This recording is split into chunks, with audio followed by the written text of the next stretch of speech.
2027 সালের ওয়ানডে বিশ্বকাপে খেলতে চাইলে ঘরোয়া ক্রিকেটে নিজেকে প্রমাণ করতে হবে। বিসিসিআই এর এমন বার্তার পরই দীর্ঘ 16 বছর পর বিজয় হাজরা ট্রফিতে নামার সিদ্ধান্ত নিয়েছিলেন বিরাট কোহলি। মাঠে নেমেই দিলেন সমর্থকদের আস্থার প্রতিদান। 16 বছর পর বিজয় হাজরা ট্রফিতে খেলতে নেমে করেছেন 101 বলে 131 রান। তার চমৎকার ইনিংসের সুবাদে অন্ধ্রপ্রদেশকে 4 উইকেটে হারিয়েছে দিল্লি। বিশ্বের নবম ক্রিকেটার হিসেবে লিস্ট এ ক্রিকেটে 16,000 রানের মাইল ফলক পাড়ি দিয়েছেন কোহলি।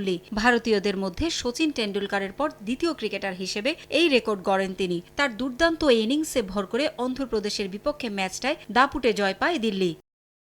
131 রানের ইনিংস খেলে এই তালিকায় 8 নম্বরেও চলে এসেছেন কোহলি। লিস্ট এ ক্রিকেটে এখন তার রান 16,130। পেছনে ফেলেছেন শ্রীলঙ্কার কিংবদন্তি ক্রিকেটার সনৎ জয়সূরিয়াকে। লঙ্কান কিংবদন্তির রান 16,128। 2006 সালে শুরু হয়েছিল লিস্ট এ ক্রিকেটে কোহলির এই পথ চলা। 19 বছরের দীর্ঘ ক্যারিয়ারে ভারতের এই ব্যাটসম্যান খেলেছেন 343টি ম্যাচ, 58টি সেঞ্চুরির পাশাপাশি করেছেন 84টি হাফ সেঞ্চুরি। পাকিস্তানের বিপক্ষে 2012 সালের এশিয়া কাপে সেই বিধ্বংসী 183 রানের ইনিংসটি এখনো এই সংস্করণে তার ক্যারিয়ার সেরা।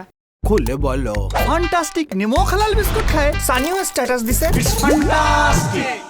টেন্ডুলকারের গড় যেখানে 45.54, সেখানে কোহলির গড় 57-র বেশি। এ তালিকায় সবার ওপরে আছেন গ্রাহাম গুজ, তার রান 22,211। 2 নম্বরে আছেন গ্রায়াম হিক, তার রান 22,059। 3-এ থাকা শচীন টেন্ডুলকারের রান 21,999। এর পরেই আছেন Kumar Sangakkara, Viv Richards, Ricky Ponting ও গর্ডন গ্রিনিজ। জয়সূরিয়াকে তো এরই মধ্যে পেছনে ফেলেছেন কোহলি। তবে যে গতিতে এগোচ্ছেন তিনি, তাতে দ্রুতই যে অন্যদেরও ছাড়িয়ে যাবেন তা বলাই যায়।